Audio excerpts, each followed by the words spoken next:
La secta, escrito y adaptado por Relatos y Leyendas del Gato. Aún recuerdo lo que les narraré como si hubiera sido ayer. Muchas pesadillas aún en ocasiones me atormentan, pues cuando uno es apenas un niño, hay cosas que pueden impactarle hasta el punto de generar un trauma, que incluso se puede perpetuar en la mente por el resto de la vida. Hace 40 años, y teniendo yo la edad de 9, mi padre nos llevó a vivir a una colonia en una ciudad a la zona norte del país. Recuerdo que nos mudamos llenos de tristeza. Era difícil abandonar el hogar que nos vio crecer, dejar atrás aquellas amistades. Y cuando uno es niño, vivir algo así puede desgarrarle el alma. Incluso tuvimos que regalar a nuestro perrito. Él se llamaba Chino, porque era un perrito con abundante cabello rizado. Y hacía mis 9 años, yo sentía que aquello era un cambio que no podría soportar. Tenía miedo de que se me acabara la vida. Sin embargo, yo veía a mi hermano mayor muy feliz. Él era apático y ya estaba en secundaria. Él ya tenía otros intereses y estaba emocionado porque él deseaba encontrar una novia en las cercanías a la nueva casa. Finalmente nos subimos al auto de mi padre y nos dispusimos a realizar ese largo viaje hasta aquella extraña ciudad donde mi padre había sido transferido por parte de su trabajo y estaba pactado que nos quedaríamos por cerca de 2 años en aquella ciudad. Cuando por fin llegamos, recuerdo que aquello era un lugar solitario, una casa a la orilla de un sembradío inmenso. Aquello no se le veía el fin. También teníamos varios vecinos, y al parecer estábamos en una colonia donde la expansión de aquella ciudad estaba ocurriendo. Eso sí, había ciertas comodidades, pues teníamos muchas cosas indispensables a la mano: un supermercado, un parque, un cine, algunas colonias aledañas y sobre todo había mucha paz y tranquilidad. Recuerdo que el aire golpeaba aún con esa frescura y ese aroma a naturaleza que hoy en día, viviendo entre edificios, me gustaría volver a sentir. Al principio fue muy difícil el adaptarnos, pero ya pasados algunos meses yo logré hacer algunos amigos y encontrar un sentido distinto y mejor a todo lo que había en aquel entorno que al principio me desagradaba muchísimo. Me hice de algunos amigos, pero mis mejores amigos y compañeros eran Daniel y Marcos, y juntos salíamos en las bicicletas a explorar toda aquella zona más allá de la colonia, la cual era aún un campo, un gran campo lleno de árboles, hierba, animales y muchas cosas para que nosotros como niños nos pudiéramos divertir. Recuerdo bien que sobre aquel campo de siembra atravesaba una carretera y un gran puente que servía para sobrepasar un pequeño río por el que pasaban las aguas en temporada de lluvias y bajo el cual ocurrió algo que quisiera no recordar. La primera vez que descubrimos ese lugar, íbamos Daniel, Marcos y yo, montados en nuestras bicicletas. Quedamos asombrados por la majestuosidad y claridad del agua en el río. Aquel río realmente no era muy inmenso, tendría apenas unos 4 metros de ancho y no era muy profundo. Sin embargo, era muy agradable. Todo aquello era un lugar muy solitario, al parecer seguro, pero no por ello menos misterioso, pues nosotros solíamos ir por las tardes y quedarnos ahí hasta el anochecer, y en ese punto, aquel lugar de juegos se tornaba en un lugar de aspecto muy aterrador. Las cosas fuera de lo normal comenzarían a ocurrir algunas semanas después de que visitamos por primera vez aquel lugar bajo el puente. Pues una tarde que yo no pude asistir a causa de que no conseguí permiso de mi madre para salir, Daniel y Marcos fueron juntos a aquel lugar y al día siguiente me buscaron para pasar la tarde. Ambos estaban muy asustados y con nerviosismo me expresaron que habían visto algo aterrador. Yo ansiaba que me dijeran lo que habían visto, pues le estaban dando muchos rodeos a la situación. Al final, me comentaron que el día anterior al atardecer, cuando la luz del sol ya no iluminaba mucho, ellos vieron cómo de entre la oscuridad de aquel lugar y de la nada salió un sujeto vestido de negro que se quedó parado y los observaba. Los contemplaba mientras ellos prendían un cigarrillo e intentaban aprender a fumar. Y afirmó Marcos que los ojos de aquel hombre brillaban en tono rojo, tal como a las bestias que describen los cuentos infernales o las películas de terror.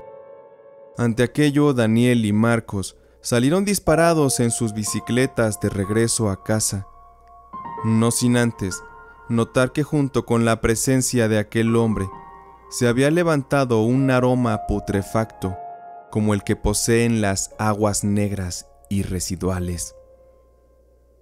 Yo al escuchar eso, me era difícil creerles, pero ellos insistían en que era real todo lo que me acababan de contar. Después de discutir un poco todo aquello, optamos que no sería buena idea ir a la brevedad a nuestro lugar favorito, así que esperaríamos un par de días hasta la llegada del sábado. Transcurrieron los días y aquel mediodía del sábado llegamos. Notamos que había algo distinto, pues sobre uno de los muros de aquel puente había unas manchas de algo que parecía ser sangre, y sobre el suelo se encontraba una insignia pintada similar a una estrella invertida, pero estaba hecha de un polvo blanco, dibujada dentro de un círculo también creada del mismo polvo. Alrededor de dicho círculo encontramos trozos de cera de velas, lo cual indica que alguien había estado ahí la noche anterior haciendo alguna especie de ritual. También dentro de aquel círculo había residuos de lo que parecía ser sangre y algo parecido a trozos de piel humana. Yo recuerdo que con mis manos me agaché y levanté uno de esos trozos, pues la curiosidad era inmensa.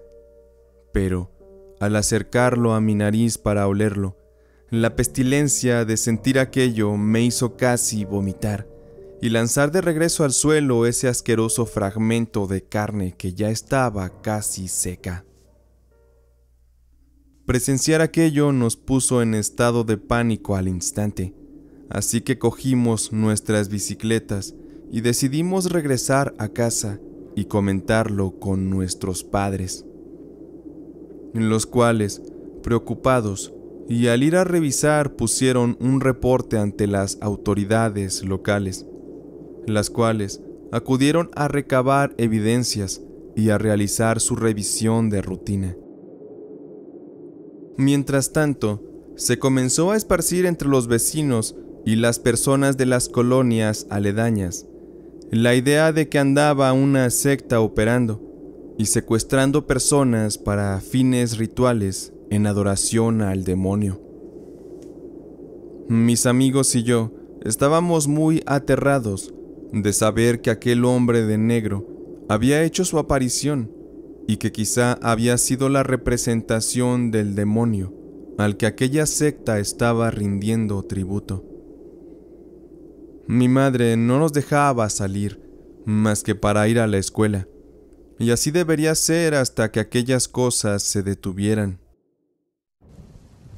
Pero hubo un evento que fue mucho más aterrador, y es que, Pasadas un par de semanas, algunos de los vecinos de las cercanías reportaron que se habían encontrado bajo aquel puente con algo realmente perturbador. Se trataba de la cabeza de un hombre. La habían encontrado unas personas que iban de paso y se habían topado con aquella asquerosa escena. Era una cabeza ensangrentada y que aparentemente quienes llevaron a cabo aquel diabólico acto le habían sacado los ojos. Todo parecía que era un mensaje de aquella secta, indicando que no se detendrían y estaban retando a las autoridades. Nadie tenía idea acerca de quiénes eran aquellos que realizaban tan horrendos actos.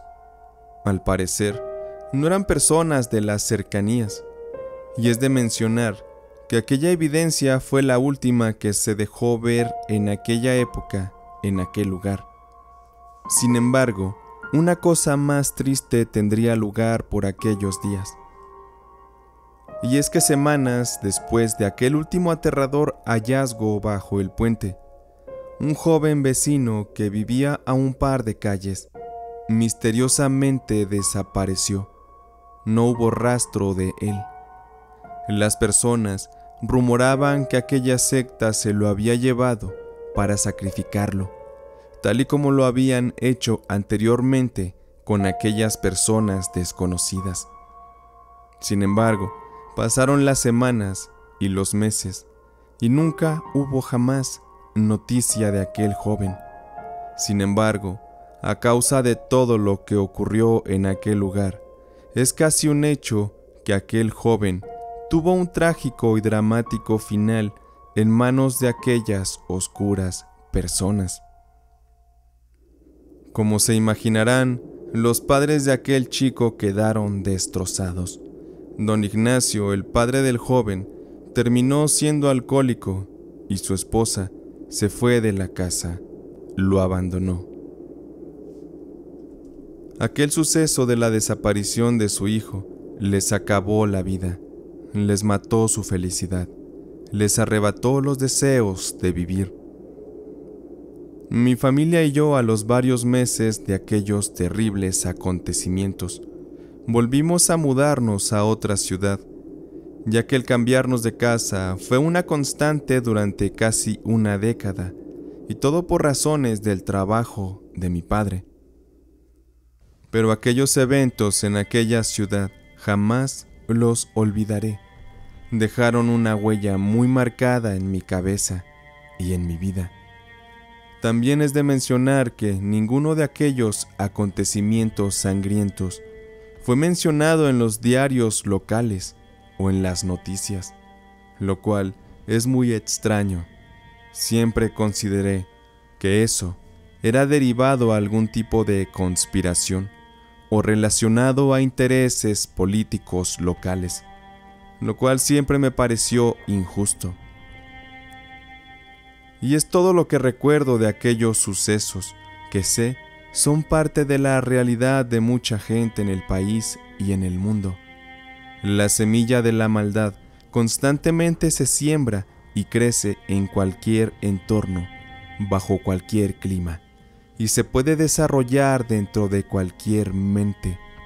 Y en el ser humano muchas veces surge porque la lucha de ideologías siempre ha azotado las mentes de las personas dentro de esta sociedad confundida, que lentamente y poco a poco se va devorando a sí misma, dentro de la perdición del alma, la cual trae muchas veces como resultado el sufrimiento de personas inocentes que tienen que pagar muy caro el precio de su existencia, tal y como en este relato lo vivieron las víctimas de aquella secta.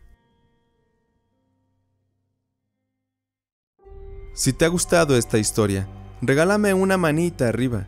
Si deseas que tu experiencia paranormal sea narrada aquí en el canal, envíamela al correo tusrelatosdelgato@gmail.com. Antes de cerrar, quiero mandar saludos a Jorge Castillón y a toda su familia, quienes se reúnen a escuchar las historias allá en Guadalajara. Con mucho cariño les mando un abrazo. También quiero enviar saludos a Rudy Music, quien recientemente descubrió el canal y se ha vuelto un gran seguidor. Bienvenido, amigo, te mandamos un abrazo de parte de toda la comunidad. Y finalmente, quiero felicitar a Pablo Ramírez y a Armando Castillo, que son grandes amigos míos y que este día están cumpliendo años. Les mando un fuerte abrazo. Y así, por hoy ha sido todo. Nuestra noche de relatos y leyendas del gato ha terminado.